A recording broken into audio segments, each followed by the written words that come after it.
দিল্লির চাণক্যপুরীতে বাংলাদেশ হাইকমিশন ঘেরাও করে বিক্ষোভ করেছেন হিন্দুত্ববাদীরা। রাষ্ট্রীয় স্বয়ংসেবক সংঘ সমর্থিত সিভিল সোসাইটি অব দিল্লি নামের একটি সংগঠন এ বিক্ষোভ মিছিলের ডাক দিয়েছিল। প্রায় শতাধিক সামাজিক, সাংস্কৃতিক ও ধর্মীয় সংগঠনের নিজ নিজ মানুষ এ বিক্ষোভ কর্মসূচিতে অংশ নিয়েছেন। বিক্ষোভকারীদের হাতে ছিল নানা ধরনের পোস্টার। বিক্ষোভকারীদের পক্ষ থেকে বাংলাদেশে কথিত সংখ্যালঘু নির্যাতন বন্ধ এবং তাদের নিরাপত্তার দাবি জানিয়ে হাইকমিশনারের প্রতিনিধির কাছে স্মারকলিপি দেওয়া হয়। হাই কমিশনের পাশাপাশি জাতিসংঘের মানবাধিকার কমিশন, বিশ্ব স্বাস্থ্য সংস্থা, অ্যামনেস্টি ইন্টারন্যাশনাল ও এশিয়ান ডেভেলপমেন্ট ব্যাংকের কাছেও দাবি জানিয়ে স্মারকলিপি দেওয়া হয়।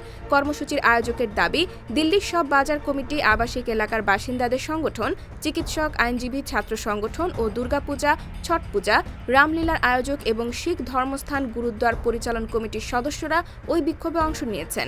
হাইকমিশন ঘেরাও কর্মসূচি মোকাবেলায় বাংলাদেশ হাইকমিশনের চারপাশে অতিরিক্ত নিরাপত্তা ব্যবস্থা করা হয়েছিল। পুলিশ সূত্রে জানা গেছে, বিক্ষোভকারীদের হাইকমিশনের কয়েকশো মিটার আগে ব্যারিকেড দিয়ে আটকে দেওয়া হয়। তবে বিক্ষোভকারীদের প্রতিনিধিদের স্মারকলিপি দেওয়ার জন্য হাইকমিশনে প্রবেশের অনুমতি দেওয়া হয়েছিল। ইতিমধ্যেই ভারতে বাংলাদেশের ডেপুটি ও সহকারী হাইকমিশনগুলোতেও একাধিকবার বিক্ষোভ জানিয়েছেন হিন্দুত্ববাদী বিভিন্ন সংগঠন। আগরতলায় বাংলাদেশের সহকারী হাইকমিশনে হামলাও চালানো হয়। IBTV USA, New York।